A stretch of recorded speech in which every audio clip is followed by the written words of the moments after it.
नमस्कार, मैं विपिन कुमार आप सभी का एसएसके ऑनलाइन क्लासेस में स्वागत करता हूँ। आज की क्लास में हम लोग देखेंगे कि बिहार में तुर्क शासन एवं कर्नाट वंश।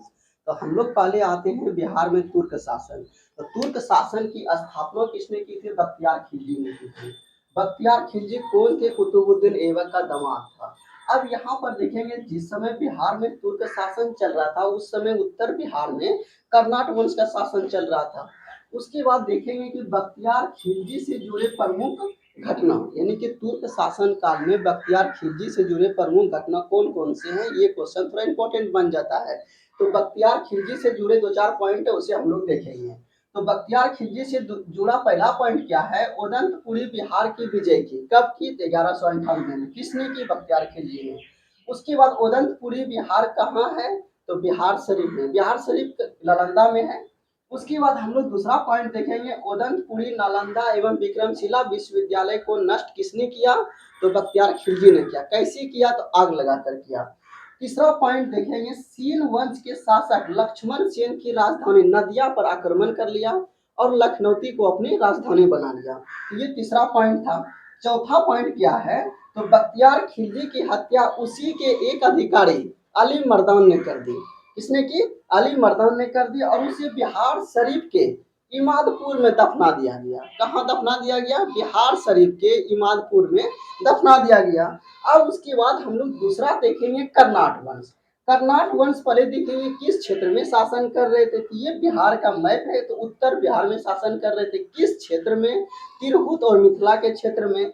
उसके बाद देखेंगे कर्नाट वंश का उदय कब हुआ? तो पाल वंश के पतन के बाद, यानी पाल वंश की जब समाप्ति हुई उस समय कर्नाट वंश का उदय हुआ बिहार में। कर्नाट वंश बिहार का स्थानीय वंश है यानी शासन है। अब कर्नाट वंश का संस्थापक कौन थे? तो नान्यदेव। ये क्वेश्चन बीपीएससी में पूछा गया है। तो कर्नाट वंश के संस्थापक कौन थे? तो नान्यदेव थे। उसके बाद आगे देखेंगे इसकी राजधानी कहाँ है? तो सिमरागढ़। सिमरागढ़ कहाँ है? तो वर्तमान नेपाल में है। उसके बाद हम लोग देखेंगे कर्नाट वंश का जो संघर्ष चल रहा था यही बंगाल के सेन वंश के साथ, जिस सेन वंश पर आक्रमण किया बख्तियार खिलजी ने। तो जिस समय बिहार पर उत्तर बिहार में कर्नाट वंश चल रहा था तो उसका संघर्ष जो है बंगाल के सेन वंश के साथ लगातार होता रहता था। तो ये क्वेश्चन भी आप लोग याद रखें, कर्नाट वंश का संघर्ष किस वंश के साथ होता था? तो सेन वंश के साथ। सेन वंश कहाँ शासन करते थे? बंगाल में। अब उसके बाद देखेंगे कर्नाट वंश पर जो आक्रमण हुआ तुर्क शासन का, यानी तुर्क शासक का जब आक्रमण हुआ कर्नाट वंश पर, तो उस समय कर्नाट वंश पर कौन से शासन कर रहे थे, यहाँ से ये क्वेश्चन पूछे जाते हैं। तो हम लोग देखेंगे जिस समय बख्तियार खिलजी ने आक्रमण किया उस समय कर्नाट वंश पर नरसिंह देव शासन कर रहे थे। तो ये क्वेश्चन भी आप लोग ध्यान रखेंगे कि जिस समय कर्नाट वंश पर बख्तियार खिलजी ने आक्रमण किया तो उस समय कर्नाट वंश का शासन कौन था? नरसिंह देव। दूसरा आक्रमण होता है गयासुद्दीन तुगलक के शासनकाल में। तो कर्नाट वंश का इस समय शासक कौन था? हरि सिंह देव थे। तो यहाँ से देखिए कि कर्नाट वंश पर दो आक्रमण, एक आक्रमण बख्तियार खिलजी के समय, उस समय शासन कौन था? नरसिंह देव। एक आक्रमण गयासुद्दीन तुगलक के काल में, तो गयासुद्दीन तुगलक के द्वारा किया गया, उस समय शासक कौन थे? हरि सिंह देव। उसके बाद देखेंगे कर्नाट वंश का अंतिम शासक कौन था? कर्नाट वंश का अंतिम शासक भी हरि सिंह देव थे। अब हरि सिंह देव के से जुड़े एक मुख्य बिंदु ये है, उसने पंजी प्रथा का प्रारंभ किया। पंजी प्रथा, अब पंजी प्रथा क्या है? तो स्थानीय मिथिलावासी का वंशावली, यानी वंशावली को पंजी प्रथा कहा जाता है। उसके बाद हम लोग लास्ट पॉइंट देखेंगे, कर्नाट वंश पर तुर्क सेनापति तुगरिल तुगन के अभियान की चर्चा जो है तिब्बती तिब्बती धर्म स्वामी ने की थी।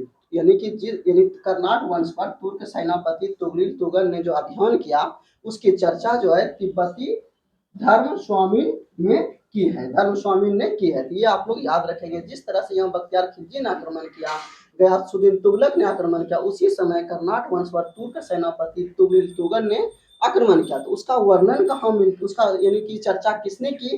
तो धर्म स्वामी ने की। धर्म स्वामी कौन थे? तो तिब्बती थे। अब यहाँ से हम लोगों ने देखा कि बिहार पर कर्नाट वंश का शासन और तुर्क शासन काल में कौन से प्रमुख घटना घटे उसके बारे में देखें हम लोग। एक बार हम लोग फिर से रिकॉल कर लेते हैं ताकि एक ही वीडियो में हम लोग आसानी से उसे याद कर पाए। तो हम लोग ये देखेंगे तुर्क शासन के संस्थापक कौन थे? बख्तियार खिलजी। बख्तियार खिलजी कौन थे? कुतुबुद्दीन ऐबक का दामाद था। ये पॉइंट रखेंगे। दूसरा है कि जिस समय तुर्क शासन चल रहा था बिहार में, उस समय उत्तर बिहार में कौन सा शासन कर रहे थे? कर्नाट वंश। कर्नाट वंश एक स्थानीय शासन है। अब बख्तियार खिलजी से जुड़े दो चार पॉइंट हम लोग याद रखेंगे जो एग्जाम में पूछे जाते हैं। तो हम लोग यहाँ पर ऐसे क्वेश्चन को ही सेट किए हैं जो एग्जाम की दृष्टि से इम्पोर्टेंट है। तो हम लोग देखेंगे कि उदनपुरी बिहार पर विजय कब किया? 1198 में। उदनपुरी बिहार कहाँ है? बिहार शरीफ के नालंदा में है। अब उदनपुरी के साथ साथ नालंदा एवं विक्रमशिला विश्वविद्यालय पर भी उसने ध्वस्त कर दिया। उदनपुरी विक्रमशिला विश्वविद्यालय, उदनपुरी के साथ साथ नालंदा एवं विक्रमशिला विश्वविद्यालय को भी उसने नष्ट कर दिया। कैसे किया? तो आग लगा कर किया। तो ये क्वेश्चन पूछा जाता है, विक्रमशिला विश्वविद्यालय को नष्ट किसने किया? बख्तियार खिलजी ने। अब सेन वंश के शासक लक्ष्मण सेन की राजधानी लखनऊ पर आक्रमण कर लिया। राजधानी नदिया पर आक्रमण कर लिया। यहाँ से देखेंगे आप लोग, सेन वंश के शासक लक्ष्मण सेन की राजधानी नदिया, नदिया कहाँ है? पश्चिम बंगाल में। नदिया पर आक्रमण कर लिया और लखनऊ को अपनी राजधानी बना लिया। किसने बनाया? बख्तियार खिलजी ने बनाया। अब यहाँ पर देखेंगे बख्तियार खिलजी की हत्या उसी के एक सैनिक अधिकारी ने कर दी। उस अधिकारी का नाम क्या था? उस अधिकारी का नाम था अली मर्दान। अली मर्दान आप लोग याद रखेंगे, अधिकारी का नाम क्या था? अली मर्दान। अली मर्दान ने उसकी हत्या कर उसे कहाँ दफना दिया? तो बिहार शरीफ के इमादपुर में दफना दिया। ये क्वेश्चन पूछा जाता है कि बख्तियार खिलजी को कहाँ दफनाया गया? तो बिहार शरीफ में।